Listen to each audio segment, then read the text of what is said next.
Good evening, ladies and gentlemen, and welcome to Heti TV's foreign language news broadcast.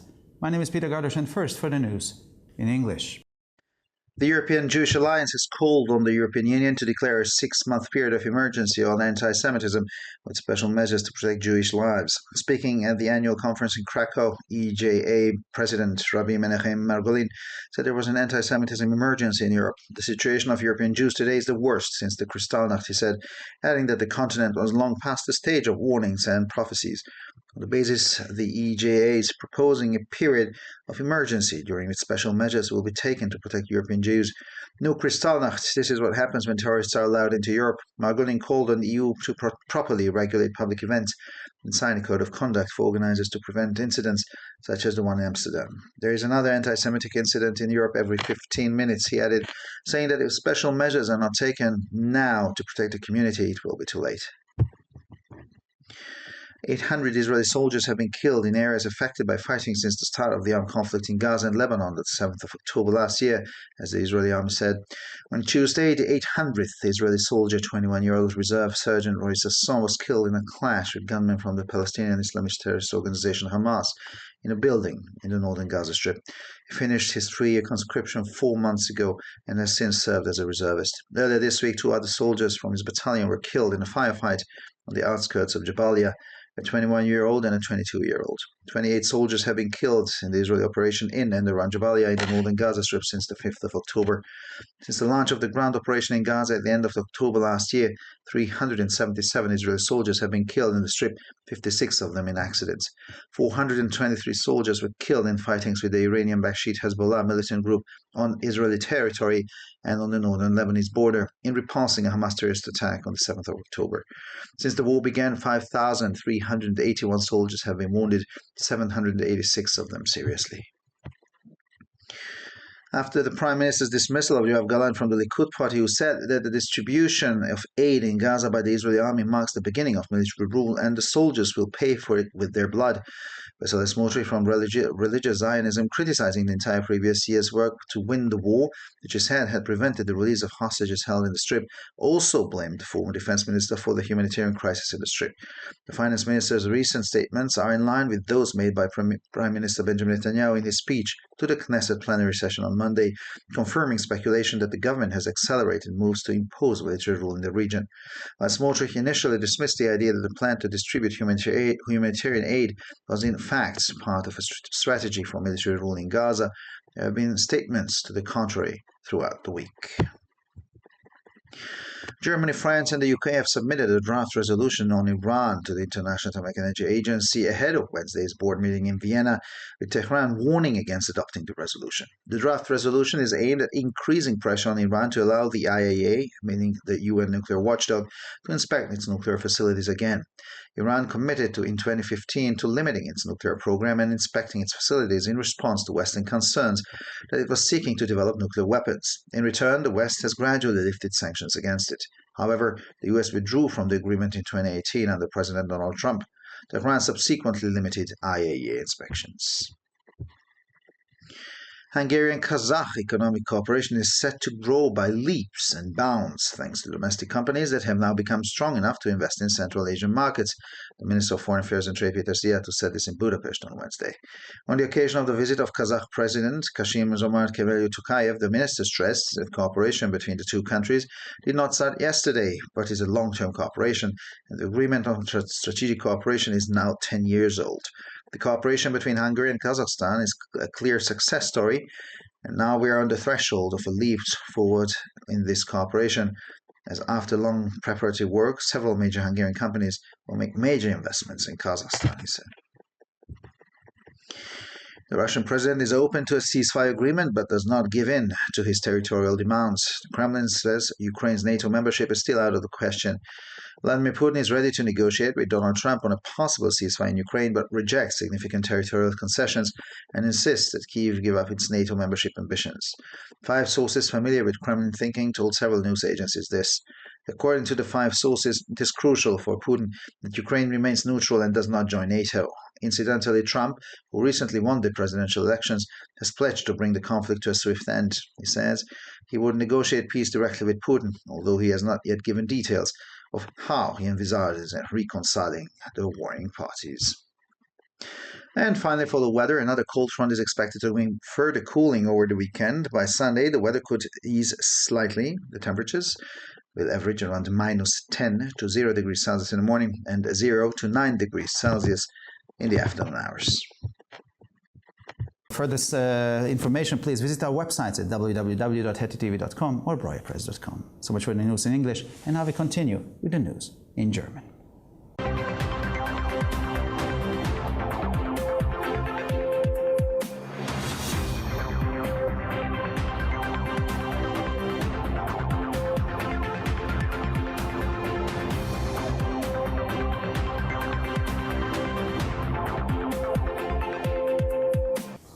Schönen guten Abend, liebe Zuschauer. Mein Name ist Peter Gardosch und nun zu den Nachrichten auf Deutsch. The European Jewish Alliance hat die Europäische Union aufgefordert, einen 6-monatigen Notstand gegen Antisemitismus auszurufen und insbesondere Maßnahmen zum Schutz jüdischen Lebens zu ergreifen. In seiner Rede auf der Jahreskonferenz in Krakau sagte EJA-Präsident Rabbi Menachem Margolin, dass es in Europa einen Antisemitismus-Notstand gebe. Die Situation der europäischen Juden ist heute die schlimmste seit der Kristallnacht, sagte er, und fügte hinzu, dass der Kontinent das Stadium der Warnungen und Prophezeiungen längst überschritten habe. Vor diesem Hintergrund schlägt die EJA eine Notstandsperiode vor, in der besondere Maßnahmen zum Schutz der europäischen Juden ergriffen werden sollten. Eine neue Kristallnacht, das passiert, wenn Terroristen nach Europa gelassen werden. Margolin forderte die EU auf, öffentliche Veranstaltungen ordnungsgemäß zu regulieren und einen Verhaltenskodex für Organisatoren zu unterzeichnen, um Vorfälle wie den in Amsterdam zu verhindern. Alle 15 Minuten kommt es in Europa zu einem weiteren antisemitischen Vorfall, fügte er hinzu. Wenn jetzt keine besonderen Maßnahmen zum Schutz der Gemeinschaft ergriffen werden, wird es zu spät sein. Seit Beginn des bewaffneten Konflikts im Gazastreifen und im Libanon am 7. Oktober letzten Jahres sind nach Angaben der israelischen Armee 800 israelische Soldaten in den von den Kämpfen betroffenen Gebieten getötet worden. Am Dienstag wurde der 800. israelische Soldat, der 21-jährige Reservefeldwebel Roy Sasson, bei einem Zusammenstoß mit Bewaffneten der palästinensischen islamistischen Terrororganisation Hamas in einem Gebäude im nördlichen Gazastreifen getötet. Er hatte vor 4 Monaten seinen 3-jährigen Wehrdienst beendet und diente seitdem als Reservist. Anfang dieser Woche wurden 2 weitere Soldaten seines Bataillons bei einem Feuergefecht am Stadtrand von Jabalia getötet, ein 21- und ein 22-Jähriger. Seit dem 5. Oktober sind bei der israelischen Operation in und um Jabalia im nördlichen Gazastreifen 28 Soldaten getötet worden. Seit Beginn der Bodenoperation im Gazastreifen Ende Oktober letzten Jahres sind 377 israelische Soldaten im Gazastreifen getötet worden, 56 davon bei Unfällen. Bei Kämpfen mit der vom Iran unterstützten schiitischen Hezbollah auf israelischem Gebiet und an der Grenze zum Nordlibanon wurden bei der Abwehr eines Hamas-Terroranschlages am 7. Oktober 43 Soldaten getötet. Seit Beginn des Krieges wurden 5.381 Soldaten verwundet, 786 von ihnen schwer. Nach der Entlassung von Yoav Gallant von der Likud-Partei durch den Premierminister, der gesagt hatte, dass die Verteilung von Hilfsgütern im Gazastreifen durch die israelische Armee den Beginn der Militärherrschaft markiert und die Soldaten dafür mit ihrem Blut bezahlen werden, kritisierte Bezalel Smotrich vom religiösen Zionismus seine gesamte Arbeit des vergangenen Jahres, um den Krieg zu gewinnen, der seiner Meinung nach die Freilassung der im Gazastreifen festgehaltenen Geiseln verhindert hatte, und machte den ehemaligen Verteidigungsminister ebenfalls für die humanitäre Krise im Gazastreifen verantwortlich. Die jüngsten Äußerungen des Finanzministers decken sich mit dem von Ministerpräsident Benjamin Netanyahu in seiner Rede vor dem Plenum der Knesset am Montag und bestätigen Spekulationen, wonach die Regierung ihre Bemühungen um eine Militärherrschaft in der Region beschleunigt hat. Während Smotrich zunächst die Idee zurückwies, dass der Plan zur Verteilung humanitärer Hilfe in Wirklichkeit Teil einer Strategie für eine Militärherrschaft im Gazastreifen sei, gab es im Laufe der Woche gegenteilige Äußerungen. Deutschland, Frankreich und Großbritannien haben der Internationalen Atomenergiebehörde im Vorfeld der Vorstandssitzung am Mittwoch in Wien einen Resolutionsentwurf zum Iran vorgelegt, vor dessen Verabschiedung Teheran gewarnt hat. Der Resolutionsentwurf zielt darauf ab, den Druck auf den Iran zu erhöhen, damit die IAEA, also die UN-Atomaufsichtsbehörde, seine Atomanlagen erneut inspizieren kann. Der Iran hat sich 2015 verpflichtet, sein Atomprogramm einzuschränken und seine Anlagen zu inspizieren zu lassen. Damit reagierte er auf die Befürchtungen des Westens, das Land strebe die Entwicklung von Atomwaffen an. Im Gegenzug hat der Westen die Sanktionen gegen das Land schrittweise aufgehoben. Die USA zogen sich jedoch 2018 unter Präsident Donald Trump aus dem Abkommen zurück. Teheran schränkte daraufhin die Inspektionen der IAEA ein. Die ungarisch-kasachische Wirtschaftskooperation wird dank der einheimischen Unternehmen, die inzwischen stark genug sind, um auf den zentralasiatischen Märkten zu investieren, sprunghaft ansteigen, sagte Außen- und Handelsminister Peter Szijjártó am Mittwoch in Budapest. Anlässlich des Besuches des kasachischen Präsidenten Kassym-Jomart Kemelyov-Tokayev betonte der Minister, dass die Zusammenarbeit zwischen den beiden Ländern nicht erst seit gestern bestehe, sondern eine langfristige Kooperation sei und das Abkommen über die strategische Zusammenarbeit nun 10 Jahre alt sei. Die Zusammenarbeit zwischen Ungarn und Kasachstan ist eine eindeutige Erfolgsgeschichte und jetzt stehen wir an der Schwelle zu einem Sprung nach vorne in dieser Zusammenarbeit, da mehrere große ungarische Unternehmen nach einer langen Vorbereitungszeit bedeutende Investitionen in Kasachstan tätigen werden, sagte er. Der russische Präsident ist offen für ein Waffenstillstandsabkommen, gibt aber nicht auf seine territoriale Forderungen nach. Der Kreml sagt, eine NATO-Mitgliedschaft der Ukraine komme weiterhin nicht in Frage. Wladimir Putin ist bereit, mit Donald Trump über einen möglichen Waffenstillstand in der Ukraine zu verhandeln, lehnt jedoch erhebliche territoriale Zugeständnisse ab und besteht darauf, dass Kiew seine Ambitionen auf eine NATO-Mitgliedschaft aufgibt. Dies teilten 5 mit den Überlegungen des Kremls vertraute Quellen in mehreren Nachrichtenagenturen mit. Den 5 Quellen zufolge ist es für Putin entscheidend, dass die Ukraine neutral bleibt und nicht der NATO beitritt. Übrigens hat Trump, der kürzlich die US-Präsidentschaftswahl gewonnen hat, versprochen, den Konflikt schnell zu beenden. Er hat erklärt, er werde direkt mit Putin über den Frieden verhandeln, obwohl er noch keine Einzelheiten darüber genannt hat, wie er sich eine Versöhnung der Kriegsparteien vorstellt. Und schließlich zum Wetter für das Wochenende wird eine weitere Kaltfront erwartet, die für weitere Abkühlung sorgen wird. Bis Sonntag könnte sich das Wetter etwas entspannen. Die Durchschnittstemperaturen liegen dann bei minus 10 bis 0 Grad am Morgen und zwischen 0 und 9 Grad am Nachmittag. Für weitere Nachrichten besichtigen Sie bitte unsere Webseiten www.ttv.com sowie www.breuerpresse.com. Ich bedanke mich für die Aufmerksamkeit und nun zu den Nachrichten auf Französisch.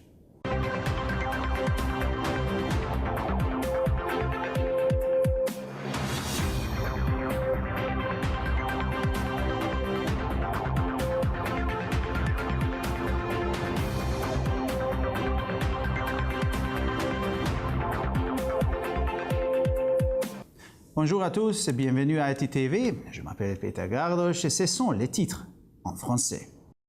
L'Association juive européenne a appelé l'Union européenne à instaurer une période d'urgence exceptionnelle de 6 mois pour mettre en place des mesures spécifiques visant à protéger la communauté juive.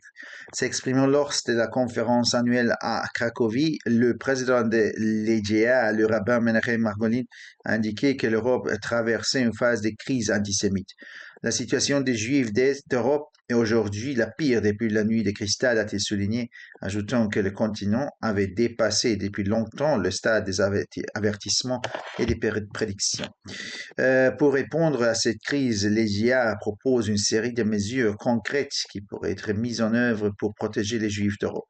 Une nouvelle nuit de cristal, voilà ce qui se passe lorsque l'on permet aux terroristes d'entrer en Europe, a-t-il averti. M. Margolin a appelé l'Union européenne à réglementer efficacement les événements publics et à faire signer un code de conduite aux organisateurs afin de prévenir des incidents tels que celui d'Amsterdam.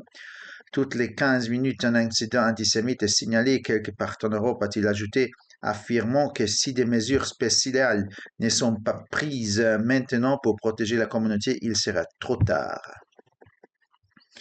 Selon l'armée israélienne, 800 soldats israéliens ont été tués dans les zones touchées par les combats depuis le début du conflit armé à Gaza et au Liban le 7 octobre de l'année dernière. Mardi, le 800e soldat israélien, le sergent de réserve Roi Sasson, âgé de 21 ans, a été tué lors d'un affrontement avec des hommes armés de l'organisation terroriste islamiste palestinienne Hamas dans un bâtiment situé au nord de la bande de Gaza. Il avait terminé sa conscription de 3 ans il y a 4 mois et avait servi depuis en tant que réserviste. En début de semaine, 2 autres soldats de son bataillon ont été tués lors d'une fusillade dans la banlieue de Jabalia, un jeune homme de 21 ans et un autre de 22 ans. Depuis le 5 octobre, 28 soldats ont été tués lors de l'opération israélienne menée à Jabalia et dans ses environs, dans le nord de la bande de Gaza. Depuis le lancement de l'opération terrestre à Gaza, à la fin du mois d'octobre de l'année dernière, 377 soldats israéliens ont été tués dans la bande de Gaza, dont 56 dans des accidents. 423 soldats ont été tués sur le territoire israélien lors des combats menés pour répondre à l'attaque du 7 octobre du Hamas, ainsi que dans les opérations menées au nord, à la frontière avec le Liban, contre l'organisation militante chiite Hezbollah, soutenue par l'Iran. Depuis le début de la guerre, 5 381 soldats ont été blessés, dont 786 grièvement. Après le limogeage par le premier ministre de Yoav Gallant de Likoud qui a affirmé que la distribution d'aide à Gaza par l'armée israélienne marque le début d'un régime militaire et les soldats les payeront leur sang, Bezalel Smotrich, des sionismes religieux, a vivement réagi. Il a critiqué tout le travail de M. Gallant durant l'année 2024 pour gagner la guerre qui, selon lui, a empêché la libération des otages détenus, a également rendu l'ancien ministre de la Défense responsable de la crise humanitaire dans la bande de Gaza. Les récentes déclarations du ministre des Finances vont dans le sens de celles faites par le premier ministre Benjamin Netanyahu lors de son discours à la session plénière de la Knesset lundi, confirmant les hypothèses selon lesquelles le gouvernement a accéléré les démarches visant à imposer un régime militaire dans la région. Alors que M. Smotrich a d'abord rejeté l'idée que les plans de distribution de l'aide humanitaire faisant réellement partie d'une stratégie visant à imposer un régime militaire à Gaza, des déclarations contraires ont été faites tout au long de la semaine. Avant la réunion du conseil d'administration de l'Agence internationale de l'énergie atomique qui se tient mercredi à Vienne, l'Allemagne, la France et le Royaume-Uni ont soumis un projet de résolution sur l'Iran à l'IAEA. Téhéran a mis en garde contre l'adoption de cette résolution. À ce projet, les résolutions visent à accroître la pression sur l'Iran pour qu'il autorise l'IAEA, l'organe de surveillance nucléaire des Nations Unies, à inspecter à nouveau ses installations nucléaires. En 2015, l'Iran s'est engagé à limiter son programme nucléaire et à accepter que l'IAEA inspecte des installations en réponse aux inquiétudes de l'Occident qui craignent que le pays cherche à développer des armes nucléaires. En contrepartie, l'Occident a progressivement levé les sanctions à son encontre. Cependant, les États-Unis se sont retirés de l'accord en 2018 sous la présidence de Donald Trump. Téhéran a par la suite limité les inspections de l'IAEA. Le ministre hongrois des Affaires et des Relations économiques étrangères, Péter Szijjártó, a déclaré mercredi à Budapest que la coopération économique entre la Hongrie et le Kazakhstan était appelée à se développer à pas de géant grâce aux entreprises hongroises qui sont désormais suffisamment fortes pour investir sur les marchés d'Asie centrale. À l'occasion de la visite du président kazakh Kassym-Jomart Karamelliu-Tokayev, le ministre a souligné que la coopération entre les deux pays n'avait pas commencé hier, mais qu'il s'agissait d'une coopération à long terme et que l'accord de coopération stratégique avait maintenant 10 ans. La coopération entre la Hongrie et le Kazakhstan a une réussite incontestable. De plus, nous sommes sur le point de franchir une nouvelle étape dans ces coopérations, étant donné qu'après un long travail préparatoire, plusieurs grandes entreprises hongroises vont réaliser d'importants investissements au Kazakhstan, a-t-il indiqué. Le président russe s'est ouvert à un accord de cessez-le-feu, mais ne cède pas à ses revendications territoriales. Selon le Kremlin, l'adhésion de l'Ukraine à l'OTAN reste exclue. Vladimir Poutine est prêt à négocier avec Donald Trump un éventuel cessez-le-feu en Ukraine, mais il rejette toute concession territoriale significative et insiste pour que Kiev renonce à ses ambitions d'adhésion à l'OTAN. C'est ce qu'on confie à plusieurs agences de presse. 5 sources ont fait des réflexions du Kremlin. Selon ces 5 sources, pour le président Poutine, il est essentiel que l'Ukraine reste neutre et ne rejoigne pas l'OTAN.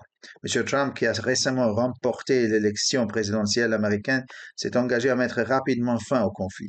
Il a déclaré qu'il négocierait à la paix directement avec le président Poutine, bien qu'il n'ait pas encore donné des détails sur la manière dont il envisageait de réconcilier les parties en guerre. Et finalement, pour le météo, pendant le week-end, les températures descendront après l'arrivée d'une vague de froid. Dimanche, le temps sera légèrement plus doux. Les températures moyennes évolueront entre moins 10 et 0 degrés le matin, entre 0 et 9 degrés dans l'après-midi. Pour encore plus d'actualités, visitez nos sites internet attv.com et broyapresse.com. Merci de votre attention et maintenant, les nouvelles en espagnol.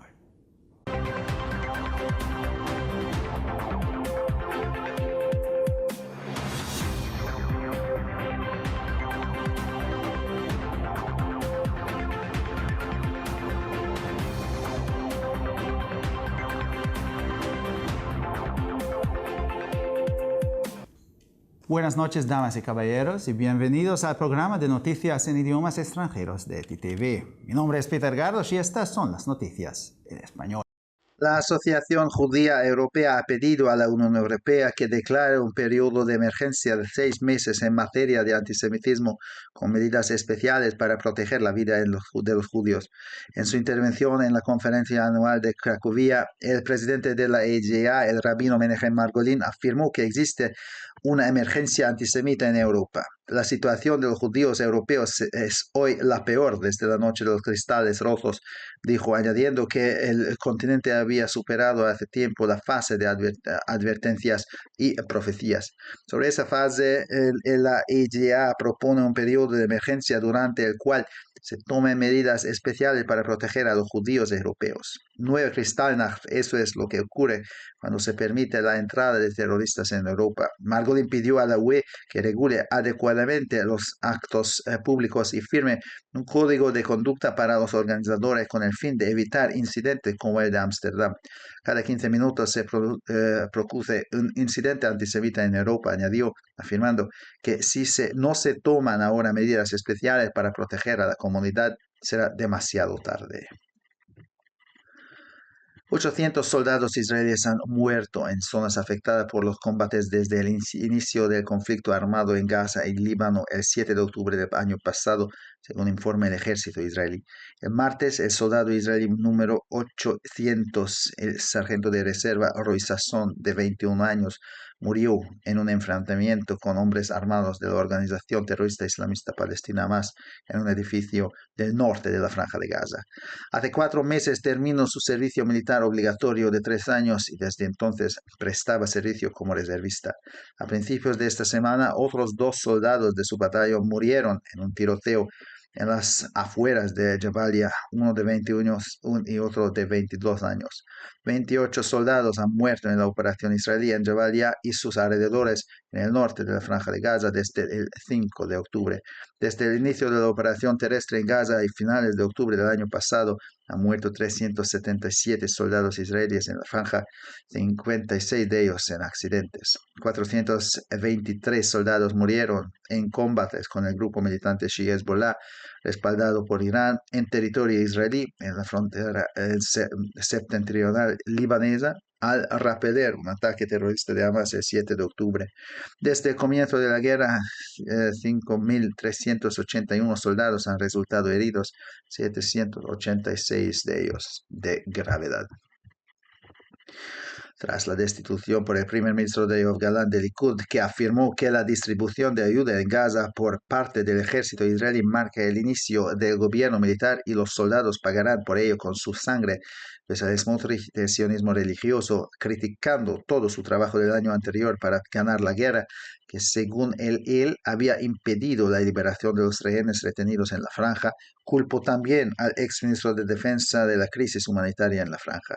Las recientes declaraciones del ministro de Finanzas coinciden con las realizadas por el primer ministro Benjamin Netanyahu en su discurso ante el pleno de la Knesset el lunes, confirmando las especulaciones de que el gobierno ha acelerado los movimientos para imponer un régimen militar en la región.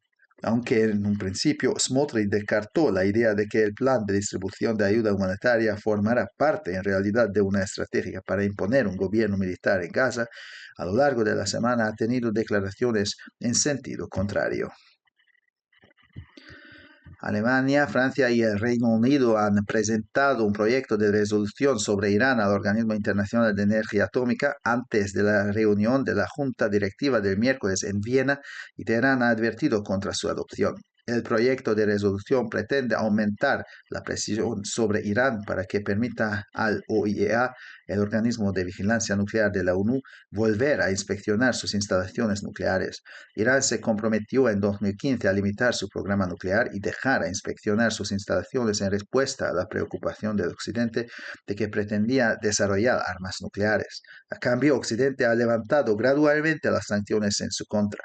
Sin embargo, los Estados Unidos se retiró del acuerdo en 2018 bajo la presidencia de Donald Trump. Posteriormente, Teherán limitó las inspecciones del OIEA. La cooperación económica entre Hungría y Kazajstán va a crecer a pasos agigantados gracias a las empresas nacionales que ahora son lo suficientemente fuertes como para invertir en los mercados de Asia Central, declaró el miércoles en Budapest el ministro de Asuntos Exteriores y de Comercio Exterior, Péter Szijjártó. Con motivo de la visita del presidente kazajo Kassym-Jomart Kemely-Tokayev, el ministro subrayó que la cooperación entre ambos países no empezó ayer, sino que es una cooperación a largo plazo y el acuerdo de cooperación estratégica cumple ahora 10 años. La cooperación entre Hungría y Kazajstán es una clara historia de éxito y ahora estamos en el umbral de un salto adelante en esta cooperación, ya que tras un largo trabajo preparatorio, varias grandes empresas húngaras realizarán importantes inversiones en Kazajstán, afirmó. El presidente ruso está abierto a un acuerdo de alto el fuego, pero no cede en sus exigencias territoriales. El Kremlin dice que la adhesión de Ucrania a la OTAN sigue descartando. Vladimir Putin está dispuesto a negociar con Donald Trump un posible alto el fuego en Ucrania, pero rechaza concesiones territoriales significativas e insiste en que Kiev renuncie a sus ambiciones de ingresar en la OTAN. Así lo han manifestado varias agencias de noticias, 5 fuentes conocedoras del pensamiento del Kremlin. Según las 5 fuentes, para Putin es crucial que Ucrania se mantenga neutral y no entre en la OTAN. Por otra parte, Trump, que acaba de ganar las elecciones presidenciales estadounidenses, se ha comprometido a poner fin rápidamente al conflicto. Ha dicho que negociaría la paz directamente con Putin, aunque aún no ha dado detalles de cómo prevé reconciliar las partes enfrentadas. Y finalmente, por el tiempo, se espera que otro frente frío siga refrescando el fin de semana. El domingo el tiempo podría suavizarse ligeramente. Las temperaturas medias serán de menos 10 y 0 grados por la mañana y de 0 y 9 grados por la tarde.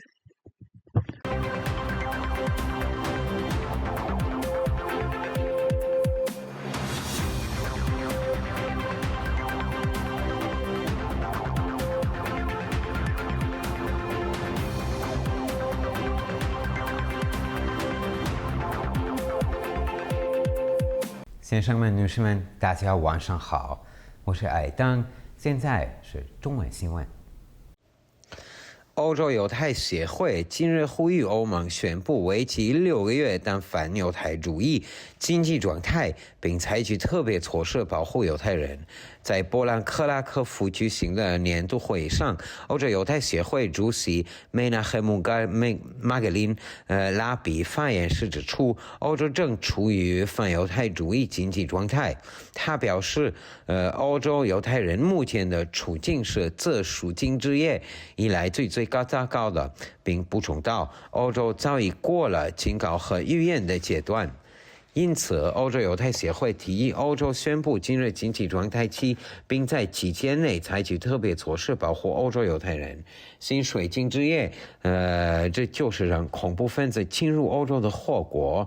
马格林呼吁欧盟投上规范公共活动，并要求主办方签署行为准则，以防止阿姆斯特丹类似事件的再次发生。欧洲每15分钟就发生一起反犹太主义事件，他补充道，并指出，如果现在不采取特别措施保护犹太社区，等到悲剧发生就为时已晚了。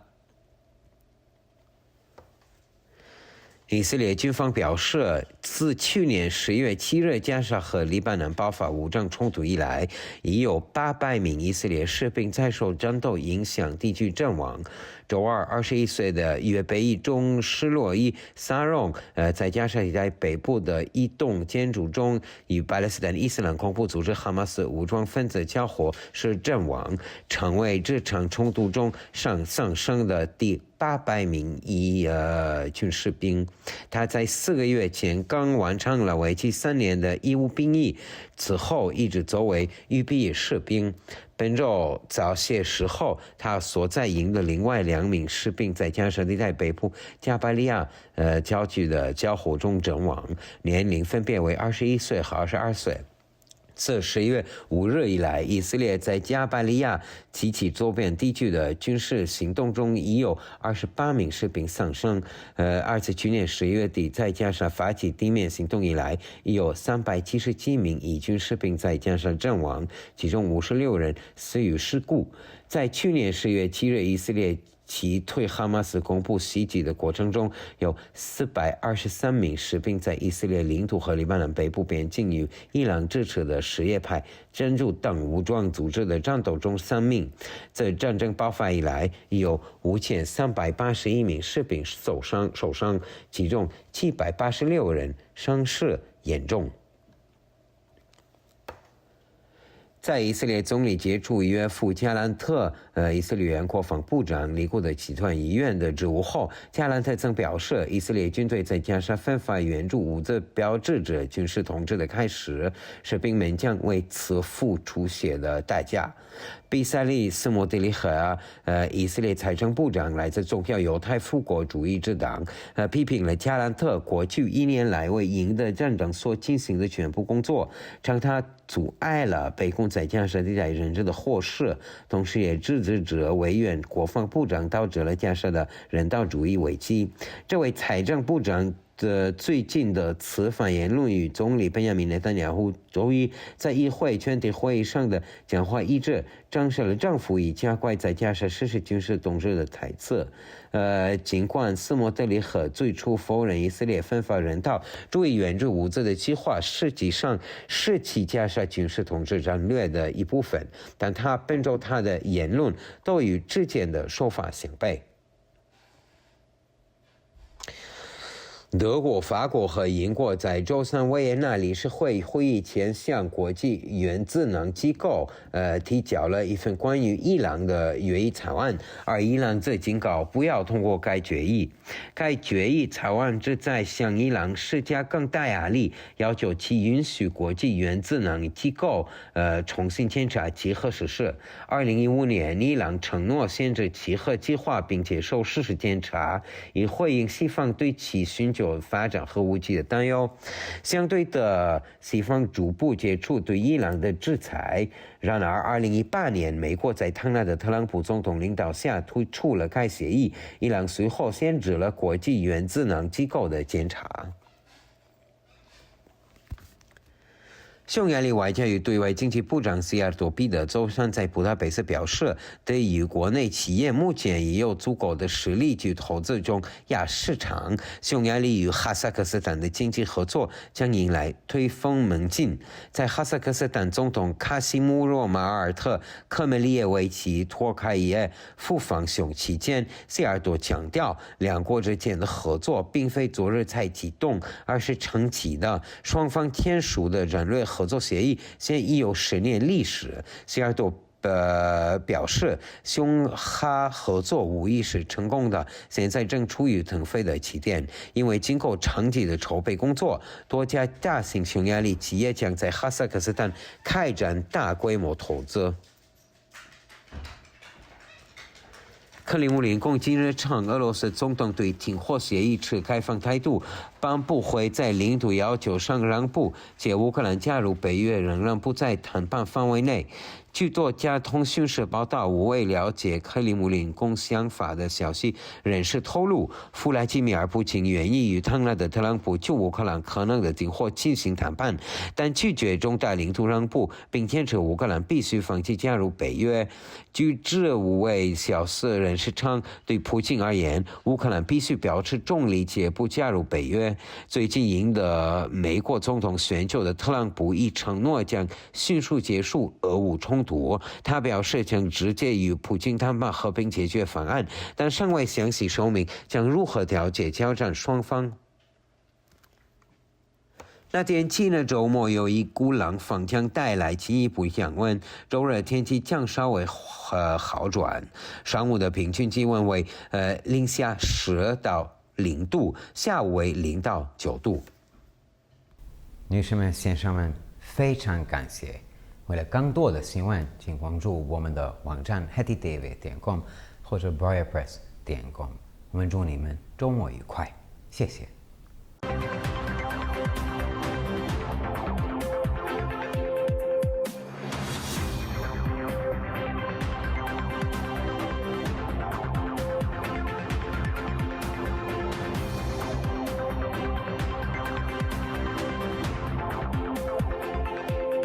ערב טוב, גבירותיי ורבותיי, שמי אדם ברויר זאבי, ואלה הם החדשות בעברית. הפדרציה היהודית האירופית קראה לאיחוד האירופי להכריז על מצב חירום של חצי שנה נגד אנטישמיות, תוך נקיטת אמצעים מיוחדים להגנה על חיי יהודים. בנאום בוועידה השנתית בקרקוב אמר נשיא ה-EJA, הרב מנחם מרגולין, כי יש מצב חירום של אנטישמיות באירופה. מצב של יהודי אירופה כיום הוא הגרוע ביותר מאז ליל הבדולח, אמר, והוסיף כי היבשת חלפה מזמן את שלב האזהרות והנבואות. בהתייחסו לכך, ה-EJA ממליץ על הנהגת תקופת חירום שבמהלכה ינקטו צעדים מיוחדים להגנה על יהודי אירופה. ליל הבדולח החדש, זה מה שקורה כשמחבלים מורשים להיכנס לאירופה. מרגולין קרא לאיחוד להסדיר קראו אירועים ציבוריים ולחתום על קוד התנהגות למארגנים כדי למנוע תקריות כמו זו שבאמסטרדם. כל 15 דקות יש עוד תקרית אנטישמית באירופה, הוסיף, ואמר שאם לא ינקטו כעת צעדים מיוחדים כדי להגן על הקהילה, יהיה מאוחר מדי. 800 חיילים ישראלים נהרגו באזורים שנפגעו מהלחימה מאז תחילת העימות המזוין בעזה ובלבנון ב7 באוקטובר אשתקד, כך הודיע צה"ל. ביום שלישי נהרג החייל הישראלי ה-800, סמל מילואים בן 21 רועי ששון, בהתנגשות עם חמושים של ארגון חמאס בבניין בצפון רצועת עזה. שירותו הצבאי בן 3 שנים הסתיים לפני 4 חודשים, ומאז הוא משרת כחייל מילואים. מוקדם יותר השבוע נהרגו 2 חיילי גדוד נוספים בקרב אש בפרברי ג'בליה, אחד בן 21 ואחד בן 22. בצפון רצועת עזה, בג'בליה ובסביבתה, נהרגו במבצע הישראלי מאז ה5 באוקטובר 28 חיילים. מאז תחילת המבצע הקרקעי בעזה בסוף אוקטובר אשתקד, 377 חיילים ישראלים איבדו את חייהם באזור, 56 מהם בתאונות. 423 חיילים נהרגו במהלך הדחת מתקפת הטרור של חמאס ב7 באוקטובר בשטח ישראל, ובלחימה עם הארגון החמוש השיעי חיזבאללה בגבול הצפון עם לבנון. מאז תחילת המלחמה נפצעו 5,381 חיילים, מתוכם 786 באורח קשה. לאחר שראש הממשלה הדיח את יואב גלנט הכריז כי חלוקת הסיוע בעזה עם מתן הצהל מסמנת את תחילתו של שלטון צבאי, והחיילים ישלמו על כך בדמם. בצלאל סמוטריץ' מהציונות הדתית מתח ביקורת על מאמציו לנצח במלחמה את עבודתו בשנה הקודמת כולה, אשר לטענתו מנעה את שחרור החטופים המוחזקים באזור, והאשים את המשבר ההומניטרי באזור על שר הביטחון לשעבר. הצהרותיו האחרונות של שר האוצר עולות בקנה אחד עם נאומו של ראש הממשלה בנימין נתניהו בישיבת מליאת הכנסת ביום שני, המאששות את ההנחה שהממשלה האיצה את הצעדים להנהגת שלטון צבאי באזור. סמוטריץ' אמנם מכחיש תחילה כי התוכנית לחלוקת סיוע הומניטרי היא למעשה חלק מהאסטרטגיה המצביעה שלטון צבאי בעזה, אך במהלך השבוע הוא הצהיר הצהרות שהצביעו על ההפך. גרמניה, צרפת ובריטניה הגישו לסוכנות הבינלאומית לאנרגיה אטומית הצעת החלטה המגבשת עמדה בנוגע לאיראן. לפני ישיבת הדירקטוריון שהתקיימה ביום רביעי בווינה, טהרן הזהירה מפני קבלת ההחלטה. מטרת הצעת ההחלטה היא להגביר את הלחץ על איראן, לאפשר שוב לסבעה, הגוף לניטור האנרגיה האטומית של האו"ם, לבדוק את מתקני האנרגיה הגרעינית שלה. בשנת 2015 איראן התחייבה לבלום את תוכנית הגרעין שלה ולבדוק את מתקניה בתגובה לחששות המערב כי היא מבקשת לבנות נשק גרעיני, ובתמורה המערב הסיר בהדרגה את הסנקציות נגדה. עם זאת, ארצות הברית פרשה מההסכם ב-2018 תחת נשיאותו של דונלד טראמפ. טהרן הגבילה לאחר מכן את הבדיקות של סבא. שיתוף הפעולה הכלכלי ההונגרי-קזחי נמצא על סף ההתפתחות מהירה, הודות לחברות מקומיות שהתחזקו כעת מספיק כדי לבצע השקעות בשווקים במרכז אסיה, הודיע שר החוץ והמסחר פיטר סיארטו ביום רביעי בבודפשט. לרגל ביקורו של נשיא קזחסטן, קזים ז'ומארט קמלולי טוקייב, הדגיש ראש המשרד כי שיתוף פעולה בין שתי המדינות לא החל אתמול. מדובר בשיתוף פעולה ארוך טווח, וההסכם על שיתוף פעולה אסטרטגי כבר בין 10 שנים. שיתוף הפעולה בין הונגריה לקזחסטן הוא ציפור הצלחה ברור, וכעת אנו עומדים בפני קביצת מדרגה בשיתוף הפעולה הזה, כי לאחר עבודת הכנה ארוכה, מספר חברות הונגריות גדולות יבצעו השקעות רציניות בקזחסטן, אמר. נשיא רוסיה פתוח להסכם הפסקת אש, אך אינו יוותר על דרישותיו הטריטוריאליות. לפי הקרמלין, הצטרפותה של אוקראינה לנאטו עדיין לא באה בחשבון. ולדימיר פוטין מוכן לנהל משא ומתן עם דונלד טראמפ על הפסקת אש אפשרית באוקראינה, אך דוחה ויתורים טריטוריאליים גדולים ומתעקש שקייב תנטוש את שאיפותיה להצטרפות לנאטו. כך מסרו 5 מקורות המכירים את חשיבתו של הקרמלין למספר סוכנויות חדשות שונות. לפי 5 המקורות זה חיוני לפוטין שאוקראינה תישאר ניטרלית ולא תצטרף לנאטו.